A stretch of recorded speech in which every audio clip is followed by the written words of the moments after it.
बिस्मिल्लाहिर्रहमानिर्रहीम। अस्सलाम वालेकुम नाज़रीन, मैं अहमद फ़वाद हूँ और आप मेरा यूट्यूब चैनल देख रहे हैं। अहम खबरों, तज्ज़िये और तबसरे के साथ आज के व्लॉग में आपकी खिदमत में हाजिर हुआ हूँ। वो कहते हैं कि जब भी किसी चीज़ का ज़बरदस्ती रास्ता रोका जाए तो वो चीज़ रुकने की बजाय ऐसे नए तरीके दरियाफ्त कर लेती है कि मज़ीद उभर कर वो सामने आ जाती है। और ऐसा ही कुछ हुआ है इमरान खान साहब के केस में भी। जितना ज़बरदस्ती इमरान खान साहब को रोकने की कोशिश की गई, रुकने की बजाय डिफरेंट वे से मज़ीद उभर कर इमरान खान साहब सामने जो है वो आए हैं। इमरान खान साहब का रास्ता आहिस्ता आहिस्ता साफ़ होता जा रहा है। कुछ अहम और एक्सक्लूसिव डिटेल्स हैं इस हवाले से, एक तो वो आज के व्लॉग में आपके साथ में शेयर करूंगा।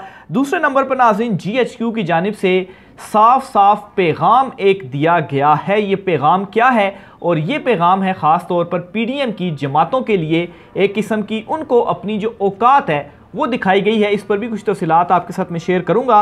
और आखिर में नाज़रीन, नून लीग में जो शाहिद खाकान अब्बासी ने बगावत कर रखी है, इस बगावत का जवाब मरियम नवाज़ ने दिया है। लेकिन इस जवाब में शाहिद खाकान अब्बासी ने जो जवाबुल जवाब दिया है वो थप्पड़ की सूरत में दिया गया है। ये मामला क्या है, कैसे शाहिद खाकान अब्बासी ने मरियम नवाज़ की जानिब से जो एक अहम इकदाम उठाया गया था और शाहिद खाकान अब्बासी के हलके में जाकर शाहिद खाकान अब्बासी को शिकस्त या उनकी जो बगावत थी उसका जवाब देने के लिए मरियम नवाज़ ने कुछ स्टेप उठाए थे और उन स्टेप से कैसे मरियम नवाज़ को हजीमत भी हुई और पीछे भी हटना पड़ा। खाकान अब्बासी ने बड़ा एक अहम इस हवाले से जो है वो जवाब दिया। इस पर भी कुछ तफसीलात एक्सक्लूसिव डिटेल्स हैं, वो भी आज के व्लॉग में आपके सामने रखूँगा। सबसे पहले तो नाज़रीन आपको बताता चलूँ इमरान खान साहब के हवाले से, और बल्कि शाहिद खाकान अब्बासी के हवाले से शुरू करता हूँ, फिर दीगर चूँकि बैकग्राउंड के साथ आता हूँ ताकि अंडरस्टैंडिंग जो है वो बेहतर अंदाज में हो सके। तो हुआ कुछ इस तरीके से है कि शाहिद खाकान अब्बासी ने जो बगावत की थी और साफ साफ लफ्ज़ों में बगावत की थी कि मरियम नवाज़ को वो कभी भी लीडर नहीं मानेंगे। और ये पैगाम उन्होंने साफ साफ नवाज़ शरीफ को भी दे दिया था। लेकिन जो कुछ चौधरी निसार की जानिब से किया गया कि वो तो पार्टी से ही अलहदा हो गए, तो शाहिद खाकान अब्बासी पार्टी से तो अलहदा नहीं हुए, पार्टी का हिस्सा ही रहे।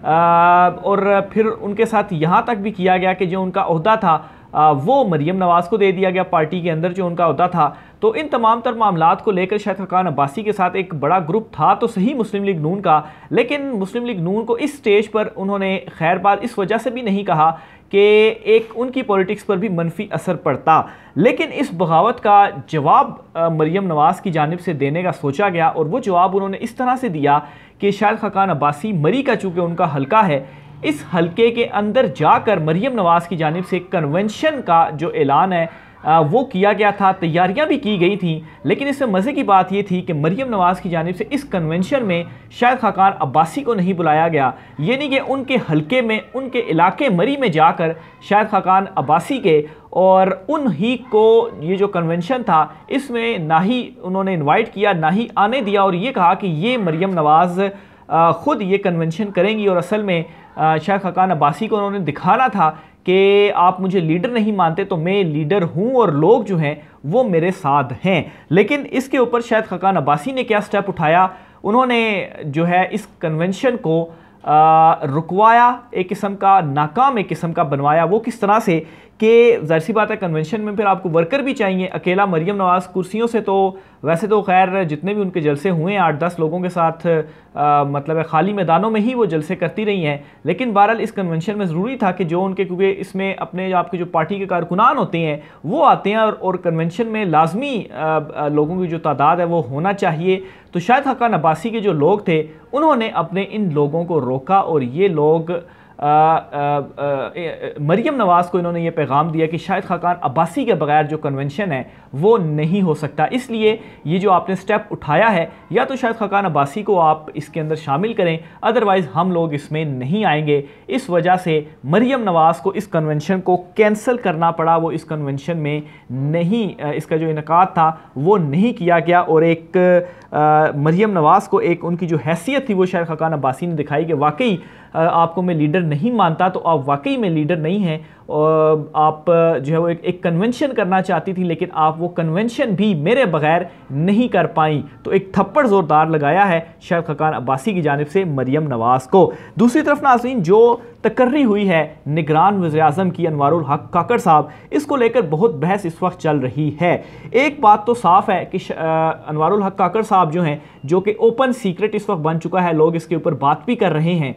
अनवारुल हक काकड़ साहब साफ साफ एस्टेब्लिशमेंट की जानिब मतलब उन्हीं के ही ये बंदे हैं और बिल्कुल ओपन सीक्रेट भी है और उसके ऊपर लोग बात भी कर रहे हैं। और उन्हीं की जानिब से ही राजा रियाज साहब जो हैं, उनकी क्या हैसियत के वो एक नाम दें और उसके ऊपर बिल्कुल भी कोई इख्तलाफ सामने ना आए और जल्दी से उस नाम की तकर्री भी हो जाए। तो एक बात तो साफ़ है कि अनवारुल हक काकड़ साहब उनके बहुत ज़्यादा करीब भी हैं और उनकी तैनाती भी इसी वजह से ही उनका जो नाम था वो दिया गया और अब उनकी जो तैनाती है वो भी बाकायदा तौर पर हो गई है। आज उन्होंने जो हल्फ है वो भी लेना है। लेकिन उनकी तकर्री से मुस्लिम लीग नून, पीपल्स पार्टी और जो भी दीगर ये 13 या 14 जमाती टोला था, ये नाखुश है। खुलकर कुछ जमातें जिस तरह से बलूचिस्तान में अख्तर मेंगल साहब हैं या एमल वली ख़ान हैं, खैर इनकी अपनी जो है वो अगर फेयर इलेक्शन हो जाए तो सीट निकालने के काबिल नहीं है, लेकिन ये तो तनकीद कर ही रहे हैं। लेकिन साथ साथ नून लीग और जो पीपल्स पार्टी, हालांकि शहबाज शरीफ ने अनाउंस किया,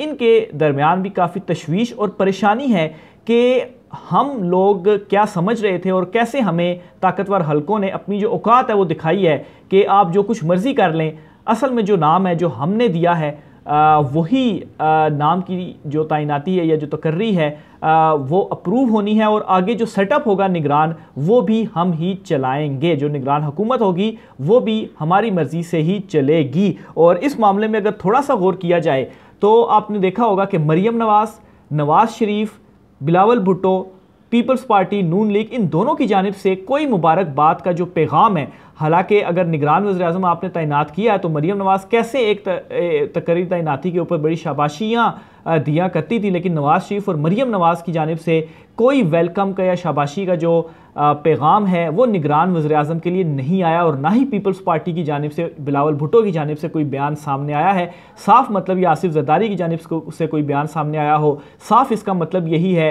कि वो इस तैनाती से खुश नहीं हैं और ख़ास तौर पर इस वजह से भी खुश नहीं हैं कि उनको ये पैगाम एक किस्म का ताकतवर हलकों ने दिया है कि आप जो ये सारी प्लानिंग कर रहे थे, दुबई में जो मीटिंग्स आप कर रहे थे कि हम निगरान वज़ीर-ए-आज़म इसे लाएंगे, निगरान हुकूमत में ये होगा, तो आपकी प्लानिंग या आपके स्टेप्स मैटर नहीं करते। असल में जो चीज़ें होनी है वो हमारी मर्ज़ी से ही होनी है। और अब ये जो निगरान सेटअप भी चलेगा उसमें भी ये नहीं होगा कि पीपल्स पार्टी या नून लीग अपनी मर्ज़ी से, क्योंकि अगर अपना बंदा लाने का मतलब ही यही था कि अपनी मर्ज़ी से हम चीज़ों को चलाएं, लेकिन जो नाम गर्दिश कर रहे थे नून लीग के भी, पीपल्स पार्टी के भी, तो उनमें से किसी को भी निगरान वज़ीर-ए-आज़म तैनात नहीं किया गया। और फिर दूसरी तरफ एक तो खुर्शीद शाह की जानिब से भी बयान सामने आया था कि ये जो निगरान वज़ीर-ए-आज़म को लगाया गया है ये इसमें उनसे मुशावरत नहीं की गई, उनके नामों को एक्सेप्ट नहीं किया गया। गिले शिकवे लो लेवल पर खुर्शीद शाह साहब की जानिब से, पीपल्स पार्टी की जानिब से सामने आए, लेकिन ये रिएक्शन सामने आने के बाद ज़राए का ये दावा है, इतलात हैं कि पीपल्स पार्टी ने भी अपनी पॉलिसी को चेंज किया और अपने बंदों को रोका कि इस तरह का वो बयान नहीं देंगे, बल्कि ये जो निगरान वज़ीर-ए-आज़म को लगाया गया है इसको सब एक्सेप्ट करेंगे ही। और फिर उसके बाद कुछ जो अहम रहनुमा थे पीपल्स पार्टी के, उनके बयानात भी आए कि बड़ी खुशी की बात है और हम जो है वो ये निगरान वज़ीर-ए-आज़म जो है इसको एक्सेप्ट भी करते हैं। तो ये एक जो मैसेज है इस चीज़ में छुपा हुआ है जो कि इनको दे दिया गया है। और दूसरी तरफ जो एक इंटरनल लड़ाई चल रही थी नवाज़ और शहबाज ग्रुप की, इसमें भी जो दूरियां हैं वो साफ हद तक अब पैदा हो चुकी हैं, बल्कि अब एक दूसरे के अगेंस्ट जो बातें हैं एक दूसरे के वो भी करने लग पड़े हैं। एक शहबाज शरीफ की जानिब से एक बयान दिया गया था और उसमें ये कहा गया कि मैं एस्टेब्लिशमेंट की आंख का तारा हूँ और 30 साल से तारा एस्टेब्लिशमेंट की आंख का तारा हूँ। ये एक किस्म का साफ साफ नवाज़ और शहबाज को पैगाम था और उनको ये कहा गया कि भाई जो एक इंटरनल इनकी लड़ाई थी कि मरियम नवाज़ सामने आ जाएं, शहबाज शरीफ की ये थी कि उनके बेटे सामने आ जाएं, तो उन्होंने एक इनको ये पैगाम दिया कि असल में जहाँ से ताल्लुकात ठीक होने चाहिए, तो उनकी आंख का जो तारा है वो तो मैं हूँ, वो आप लोग नहीं हैं। और यहाँ तक भी बातें अब नून लीग में चल रही हैं कि शहबाज शरीफ ने मरियम नवाज और नवाज शरीफ दोनों को माइनस करके रख दिया है। और आप देखें उनकी जो खामोशी है वो इस चीज़ को जाहिर भी करती है कि उनके हाथ में अब कुछ भी नहीं रहा है। इसीलिए कोई बयानात उनकी जानिब से भी ऐसे सामने नहीं आ रहे। हालांकि वोट को इज्जत दो और ये वो जो बयानिया था उस वक्त तो मरियम नवाज बहुत ज़्यादा एक्टिव थी, लेकिन अब ऐसा कुछ भी नहीं है। और साथ ही साथ दूसरी तरफ इमरान खान साहब की वापसी का भी रास्ता खुद ब खुद ही कुदरती साफ होता जा रहा है। ये जो सोच थी या ये जो प्लानिंग की जा रही थी कि इमरान खान साहब को शिकस्त देने के लिए हम जो 14-15 का टोला है ये सारे मिलकर लड़ेंगे और एक हल्के से सिर्फ एक ही उम्मीदवार खड़ा करेंगे, इसी सूरत में हम शायद जीत सकें। खैर तब भी इनको डर था कि इमरान खान साहब हमें हरा देगा, लेकिन स्टिल ये था कि शायद हम जीत जाएं। अब ऐसा भी कुछ नहीं होने जा रहा, क्योंकि कोई सीट एडजस्टमेंट नहीं हुई, बल्कि आपस में ही ये सारे जो है इन्होंने लड़ाइयाँ शुरू कर दी हैं। और इस वक्त सब एक दूसरे के ख़िलाफ़ प्लान बनाने में मसरूफ़ हैं कि हमने इलेक्शन किस तरह से लड़ना है, एक दूसरे के ख़िलाफ़ इन्होंने किस तरह से लड़ना है। पीपल्स पार्टी और नून लीग अलहदा हो चुके हैं, दीगर जो जमातें हैं वो अलहदा हो चुके हैं, और दीगर सारी जमातें इस वक्त सबसे ज़्यादा अगर किसी को लॉस हो रहा है वो नून लीग को इस तरह से कि ज़्यादा जो नाराज़गी है इवन के अवामी लेवल पर भी वो ख़ास तौर पर मुस्लिम लीग नून के साथ है। और इसी वजह से पार्टी के अंदर भी काफ़ी ज़्यादा क्रिटिसिज्म नवाज शरीफ के ऊपर तो हो ही रहा है, लेकिन शहबाज शरीफ को लेकर काफ़ी ज़्यादा हो रहा है कि ये शहबाज शरीफ ने आखिर क्या कर दिया है। तो ये कुछ अहम डेवलपमेंट्स थी पॉलिटिकल साइड पर। आखिर में नाज़रीन एक दो और ख़बरें हैं वो भी मैं आपके साथ शेयर करना चाहता हूँ। और एक तो ये है कि एक सर्वे किया गया है, काफ़ी ज़्यादा इस वक्त वो डिस्कस भी हो रहा है सर्वे, शायद आपने भी सोशल मीडिया के ऊपर वो सर्वे देखा होगा। मंसूर अली ख़ान साहब जो कि काफ़ी तनकीद भी करते हैं पाकिस्तान तहरीक इंसाफ के ऊपर भी, और उनके हवाले से ये कहा जाता है कि वो शायद एंटी पीटीआई हैं, लेकिन और एंटी पीटीआई होने का मतलब फिर यही है कि उनकी जो फॉलोइंग है ज़्यादा वो एंटी पीटीआई या प्रो मुस्लिम लीग नून है। तो उन्होंने अपने ट्विटर अकाउंट पर एक सर्वे किया और उस सर्वे में उन्होंने कहा जी कि बेटर कौन रहा है, इमरान खान रहे हैं या शहबाज शरीफ रहे हैं। तो हैरान कुन तौर पर तो नहीं, बल्कि ऐसा होना ही था। 81% लोगों ने इमरान खान साहब के हक़ में वोट दिया कि इमरान खान जो थे वो बतौर वज़ीर-ए-आज़म बेहतर थे, और सिर्फ 12% लोगों का जो वोट था वो शहबाज शरीफ के हक़ में था। अब इस सर्वे को आपके सामने रखने का जो मकसद था वो ये था कि ऐसी फॉलोइंग रखने वाला बंदा, अगर आप देखें सोशल मीडिया का फिनोमिना देखें या इसका फार्मूला देखें, तो इसका फार्मूला यही होता है कि जो जिस तर्ज की मतलब है कि अगर उसका माइंड सेट प्रो या एक्टिव प्रो या एंटी है, तो ज़ाहिर सी बात है उसी तरह की जो फॉलोइंग है वो उनके साथ रहती है। ज़ाहिर सी बात है इमरान खान साहब की तारीफ़ में कोई अगर व्लॉग किया जाएगा तो उसको पीटीआई वाले ज़्यादा पसंद करेंगे, ऐसा नहीं होगा कि नून लीग वाले उसको पसंद करें, उसको लाइक करें या उसको फॉलो करें।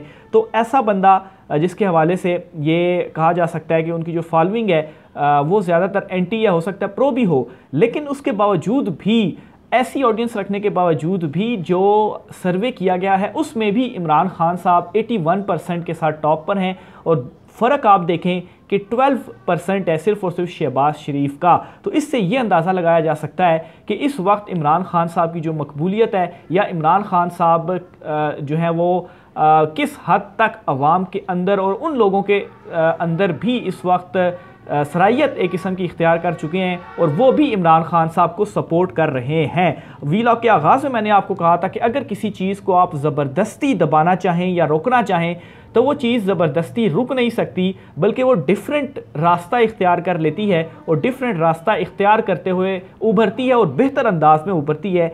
इमरान खान साहब के साथ का जो मामला है उसमें भी यही हुआ है कि जितना इमरान खान साहब को दबाने की और रोकने की और ज़बरदस्ती करने की कोशिश की गई है, उल्टा जो नुकसान है ज़बरदस्ती करने या दबाव डालने वालों को ही हुआ है। इमरान खान साहब जो है वो मज़ीद ऊपर ही आए हैं, और इमरान खान साहब का जो रास्ता है वो आहिस्ता आहिस्ता आप नज़र आने लग पड़ा है कि वो साफ़ होता जा रहा है। सिर्फ़ और सिर्फ हुकूमत तक ये मामला था, हुकूमत जाते ही आप ख़ुद महसूस कर रहे हैं चीज़ें कि इनके अंदर इस वक्त किस कदर जो लड़ाई है, जो तो 3 चीज़ें भी मैंने आपको गिनवाई हैं वो इस वक्त डल चुकी है। और ज़ाहिर सी बात है जो फ़ायदा है वो इसका इमरान खान साहब को होगा ही होगा, लाजमी सी बात है। और इमरान खान साहब के साथ जितना कुछ ये कर सकते थे वो इन्होंने कर लिया है। अगर इतना कुछ करने के बावजूद इमरान खान साहब का कुछ नहीं बिगाड़ पाए और इमरान खान साहब की मकबूलियत मज़ीद बढ़ी है, तो मज़ीद इनके ये इमरान खान साहब के हवाले से कुछ नहीं करेंगे, बल्कि इनको ख़ुद तो नुकसान हुआ ही हुआ और ख़ुद तो अब ये हुआ है कि ये 15 जो जमातों का टोला ये इमरान खान साहब से इतना कुछ करने के बावजूद भी खौफजदा भी है और अब आपस में भी लड़ना शुरू हो चुका है। तो ये नाज़रीन कुछ आज की अहम तरीन तफसीलात थी। राय का इस हवाले से जवाब दीजिएगा। मुझे इजाज़त दीजिए। अल्लाह हाफ़िज़।